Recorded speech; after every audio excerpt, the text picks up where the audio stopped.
Good morning, everyone. This is Katie Novotny calling in from Premier Marketing. Today, we are actually going to do a repeat of our last webinar. Unfortunately, we're having some audio issues, and I just wanted to have the opportunity to do a repeat on this. And we were just going to do a recording, but I thought, maybe the opportunity to ask some questions as we were getting started. So if you cannot hear me, please send me a message. Ray, I see your messages. I'm gonna see what's going on here. But if there's anyone else that's having any audio, please feel free to type it into the chat or the question area. And then also, if you have any questions that come up as we're doing the presentation, we're gonna take questions at the end, as I said. So please feel free. So with that, today we have Maria and Stephen from Mutual of Omaha, and they are gonna go over some tax benefits of long-term care. I'm getting more calls than ever regarding year-end business. So with that, we thought this was such an important conversation that we wanted to have, and we needed to repeat it and make sure everybody got their questions answered. So with that, Stephen, you ready to take it away? Yes, thanks, Katie, and thanks everybody for joining the call this morning. Hopefully, like Katie said, hopefully this will not have some of the audio problems that we had on the last one. I kept cutting out, so hopefully, if I cut out, wave or something, let me, or put it into the chat, let us know. What we're going to talk about today is some of the tax benefits that are connected with long-term care insurance. I mean, there are a lot of good reasons to have long-term care insurance that are not tax related, but there are, in addition to all those, there are some pretty good tax benefits connected with it that maybe a lot of clients aren't aware of and maybe aren't taking advantage of if they are. So it basically, as you know, long-term care insurance is treated as accident and health insurance for tax purposes, which provides tax benefits to the employers. This all came about through the HIPAA Act from became effective January of '97. And one of the questions that often comes up is, hey, can I deduct these premiums? And short answer is yes, but there's a more detailed answer. It kind of depends on who you are, and that's going to dictate how much you can deduct and the manner that you can deduct it. And it differs for individuals, businesses, and there are actually even two strata of businesses, if you will, C Corp and everybody else, and then for employees. So let's take a look at each of them. The underlying any discussion of deducting premiums is what's called the eligible premium. And the eligible premium for, essentially what the eligible premium is, it's the amount that a lot of the categories that I just talked about, most of the categories I just talked about, in fact, that's the amount that they can deduct up to that amount for long-term care. And so for 2022, which is winding down here, we're into the last month of 2022, but for those doing their taxes in April, that these are the numbers on the left that would apply. Those are the eligible premiums that can be deducted, and it's age-based. Each decade, you get a little bit better deduction. It gets really good when you get to 60, 61 plus. It gets really good. And for 2023, for next year, those numbers are going up a little bit. They typically go up a little bit with inflation. This is one of the, I guess, with inflation a little bit higher than it had been. These are little higher increases than they have been in the last couple of years, at least. So those are the numbers that will be in force starting in 2023. So basically, if someone's in any one of those decade age bands, they can deduct up to that amount for long-term care. If their actual premium is lower than that, then they just take the actual premium. If their actual premium is higher than that, they're limited to that eligible premium. So for individuals can deduct the long-term care premiums, again, up to the eligible premium. But the way that an individual has to do it is it's considered one of their medical expenses. So for an individual to actually be able to deduct it, they would have to itemize, number one, have to itemize their deductions. And then number two, they would have to have medical that exceeded 7.5% of their adjusted gross income. So, and this would count, this would be part of that. And then anything above that is deductible, is deducted from taxable income. But they would have to itemize, and they'd have to reach that 7.5% of adjusted gross income. One of the things that I think prevents a lot of individuals from really being able to deduct their long-term care premiums is that most individuals, even before the tax bill of 2017, even before that, most people probably did not itemize. Since that bill, when the standard deduction was doubled and is now much higher than it had been, scheduled to sunset at the end of 2025, so we'll kind of see what happens with that. But with the standard deduction as high as it is now, Joint Committee on Taxation estimated 9, actually more than 9 in 10, better than 90% do not itemize. They just use the standard deduction. And in a sense, I mean, if that's the taxpayer's situation, if they're better off using the standard deduction, then no reason to itemize and get a lower deduction just to be able to add the long-term care premiums. But unfortunately, the only way that you can actually deduct those long-term care premiums as an individual is by itemizing. So, that has limited maybe some individuals' ability to see that deduction. For business entities, it's a little better.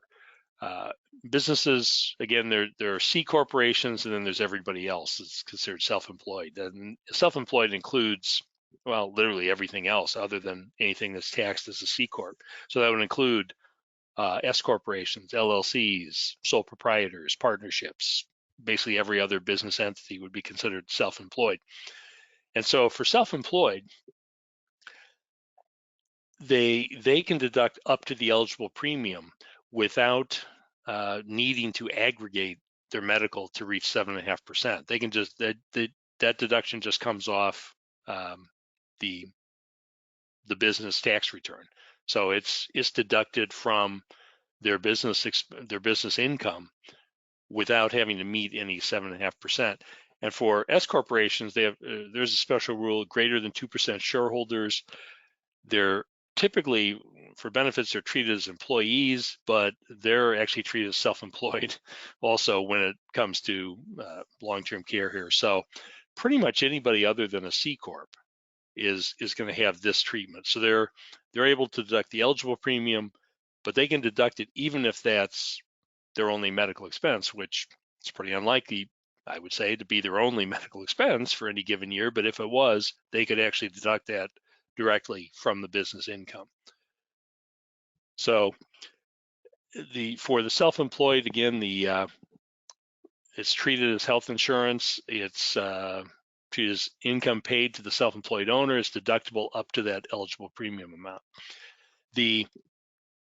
For C corporations, it gets better. So the C corporation can deduct long-term care premium paid for any shareholders who are also employees. They can't be an absentee owner. They would have to be employees of the company, and their spouses and any other dependents. So, and they can deduct the actual premium. They're not limited to the eligible premium. So if you've got somebody who's got, the most elite plan that's way over the eligible premium, well, if they're in a C corp, they can deduct that actual premium. So that's kind of nice. That's kind of one of the better deductibilities out there. You don't run into as many C corps as you do of the others that are considered self-employed, but when you do run into a C corp, I think C corp should equal long-term care when you see that, you should think long-term care, because it's such a nice deductibility that those C corporations have. So nice thing too is long-term care is, if it's done right, if you do it properly, and certainly should work with the company should work with an attorney on making sure that they're doing it right. But if they do it right, they can they can be very selective on this. They don't have to offer this to everyone in the company. They can carve out a class of employees and offer the benefit to just that carve out group, just those particular employees. So it's nice in the sense that it's not like an ERISA situation where they would have to offer it to everyone. And again, they should work with counsel to make sure that they don't, drift into the ERISA area where they would have to offer it to everyone then. So, but if they do it right, they can carve out and be selective. So for employees and this really is for an employee of any business type, any structure, C Corp, self-employed, S Corp, LLC, whatever. It's really kind of the tax trifecta, if you will. Here, this is I don't think it gets a whole lot better than this. The business can deduct the actual premiums because if the business is paying it, that's considered compensation. So it's deducted as compensation. They can deduct those actual premiums. The employee is not required to treat it as compensation. However, they're not taxed on that. They don't have to add that to their income, and then the benefits are still income tax free. So business can deduct whatever they actually pay. The employee doesn't have to take it into income, kind of like not unlike a life insurance executive bonus sort of situation where they do have to take that into income. But here they don't have to take it into income, again, because of the health insurance treatment, and the benefits are still tax free. That's not bad. That's about as good as it gets. So for qualified long-term care benefits, and when someone goes on claim, those benefits are income tax free to the extent that they don't exceed either actual expenses, the reimbursement policies, or that they don't exceed, if it's an indemnity policy, that they don't exceed the per diem amount, which for 2022 is $390 per day. For next year, it actually goes up to $420, which I don't know, that works out to around roughly maybe $148,000 a year, something like that. So somewhere in that neighborhood. So $420 per day would be the maximum that could go income tax free from something that wasn't a direct reimbursement for expenses. Reimbursement for expenses can be whatever amount, and that would still be income tax free because that's a direct reimbursement of the expenses. So some other tax considerations with long-term care, these questions come up fairly often. Can you pay it from a health savings account? Short answer is yes, you can. Can you pay from a medical savings account? Yes, you can. Can you pay it from a health reimbursement account? Yes, you can. That gets a little trickier though if it's employee contributed, but in general, yes, you can pay it from a health reimbursement account. Now, unfortunately, those nice answers, change when we ask these questions. Can you pay it from a flexible savings account? No, unfortunately, you can't, because again, that's going in pre-tax. And same thing for the cafeteria plan, going in pre-tax, can't pay it. Can't pay it from a 125 plan either. So those two you can't, but the others, yes, you can. Can you do a 1035 exchange from a life or annuity into a long-term care policy? Well, tricky question. Legally, yes, you can. This Pension Protection Act that I think became effective in 2009, if I remember correctly, allows for that. So it is legal to do a 1035 exchange from an annuity or from a life policy into a standalone long-term care policy.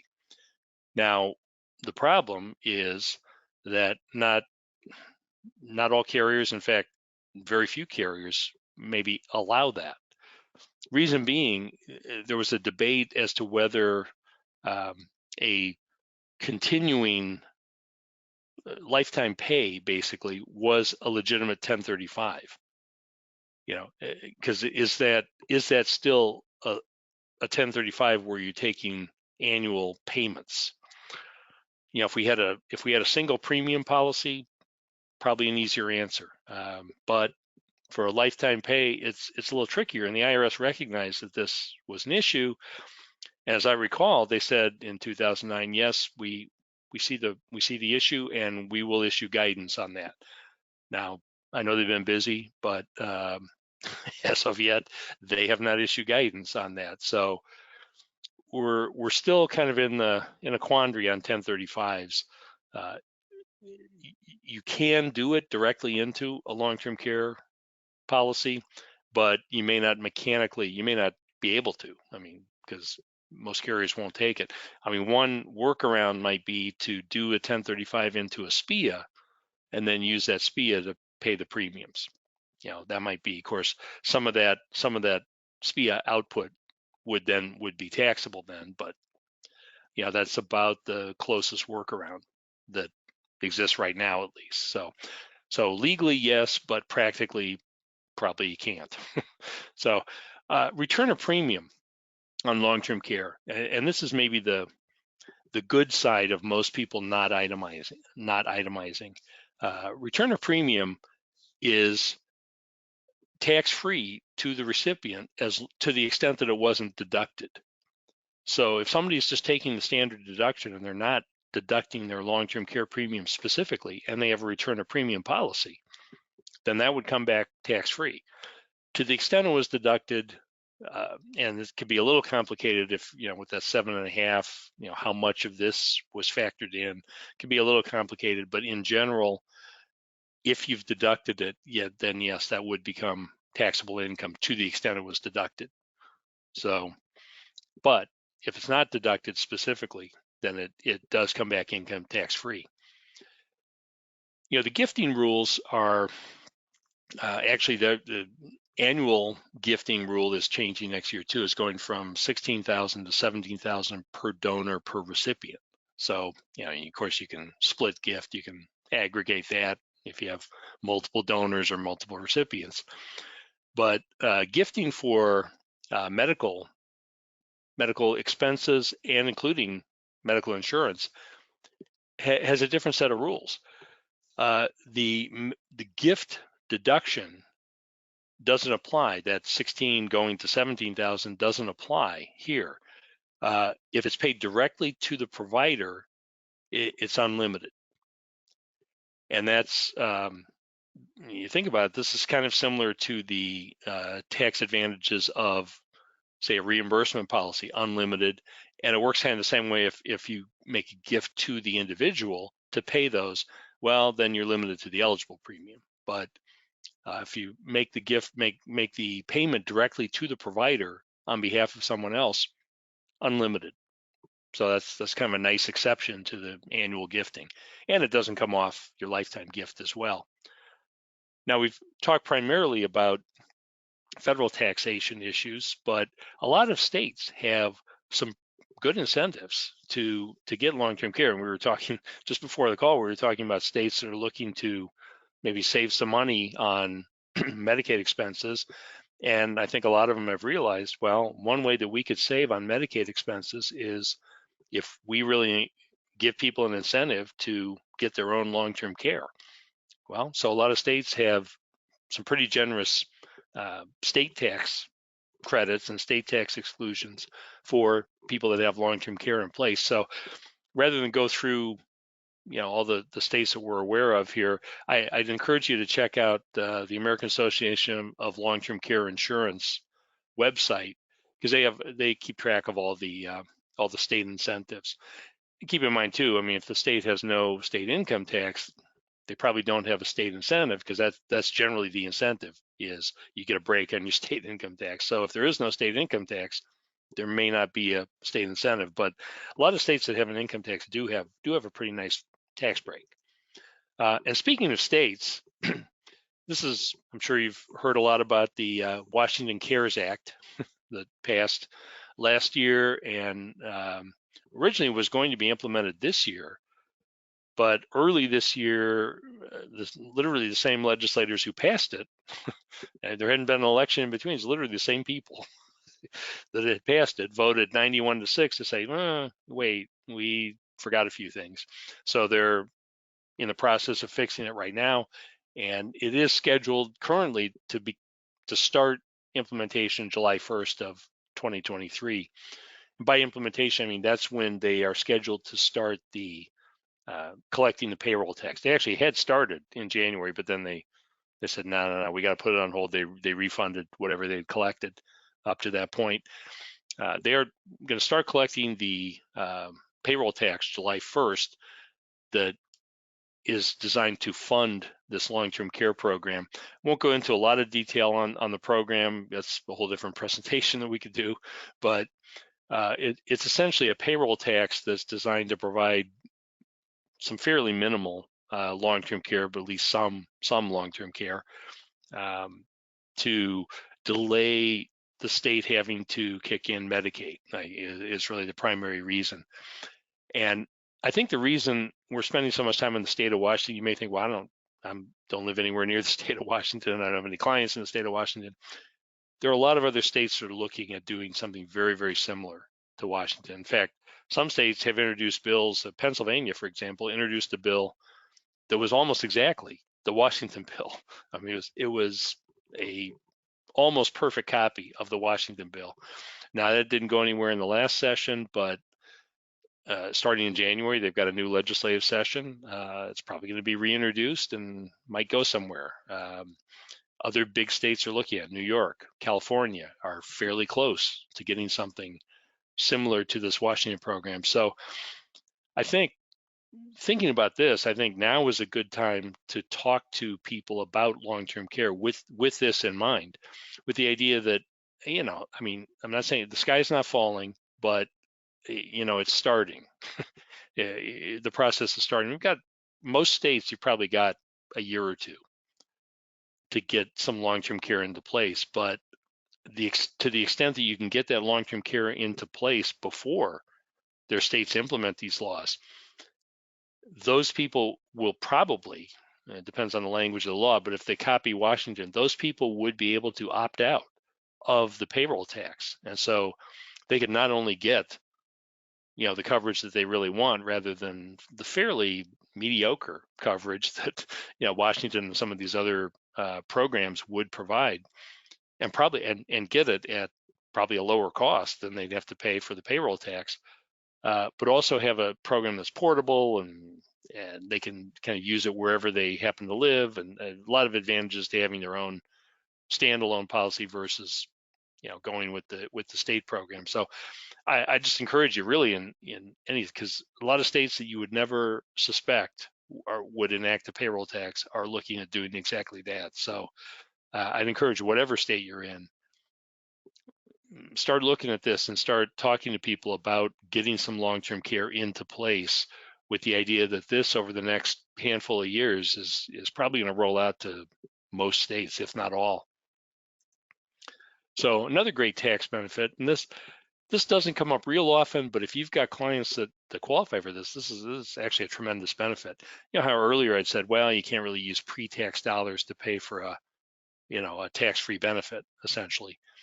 Well, there is one exception to that. You actually can if you're a retired public safety employee who has a retirement plan, a retired public safety employee retirement plan. They can take out up to $3,000 to buy long-term care insurance for the retiree, for the spouse, and any other dependents. And that basically is, police, firemen, it could be chaplains with those units, EMTs, ambulance people, first responders, essentially. And if you've got clients that are in that category and have one of these plans, those people can get up to $3,000 per year out of this pre-tax plan, not be taxed on the withdrawal. It's got to be paid directly to the carrier. They can't, if they get it in hand, it's not like an IRA rollover or something. They get it in hand, it's going to be a distribution. But if it's paid directly to the insurance carrier, they can use pre-tax dollars to pay for a tax-free benefit. So that's pretty unique, and that's kind of nice. And again, I mean, this only applies to people that are in that situation. But if you've got clients that are in that situation, it's a great benefit. I'm not going to talk a lot about the partnership program. I mean, you guys are probably all familiar with it. It's basically a way to protect assets. I mean, in general, I see long-term care as an asset protection tool anyway, just because it's paying for something that you would have to liquidate assets to pay for if you didn't have it. So it just, in its basic form, it is an asset protection device. But the partnership program takes that even a step further and will allow a community spouse, or will allow anyone who has a policy in one of these states to shield enough assets in to whatever extent they had long-term care benefits pay, so they can wind up effectively shielding quite a few assets that would have had to be either spent down or used to pay for the care. So it's kind of a nice deal. So with that, this is our advanced markets department. Certainly, we're always available if you want to give us a call or have any questions or anything. And speaking of questions, I don't know if maybe we have any questions now, but I got a couple minutes here. I think I'd be glad to take any questions if anyone has them. Perfect. Thank you so much, Stephen. That was really, really insightful. A couple questions that are being typed in, and please feel free as I'm going through these if you have any additional to type them in, and we'll address them. But the one was regarding your state programs. It says, do we have a list of possible states? I do. I can, well, and I'm not even sure it's a complete list, because again, I've heard every time I put this list out there, somebody will say, oh, did you hear about this state? It's like, oh, really? No, I hadn't. So I'm not totally sure it's a complete list, but I do have a list of about 15 states or so that I know are looking at it. So yeah, maybe I'll email that to you or send that to you. Perfect. Another question is regarding your tax guide. When will the new tax guide come out? We have, it's the numbers are all in, and I have high hopes that we're going to see that in the first part of December here. Well, we are in the first part of December, by mid-December, let's say that. Hopefully certainly by the end of the year we will have that, and hopefully by mid-December we'll have that out. And we at Premier, once we do see it, we will put it out there. Not only will we send it via our newsletter, but if there's ever any questions or anything and you just want me to send it to you directly, please feel free. So, Great. Well, I think we've covered everything. Steve and Maria, thank you so very much. I very much appreciate it. And to each and every one of you that joined us today, appreciate you taking the time out of your day. I know everybody's super busy right now. So with that, I think I'm going to close this. And if there's anything else, please feel free to give us a call here at Premier.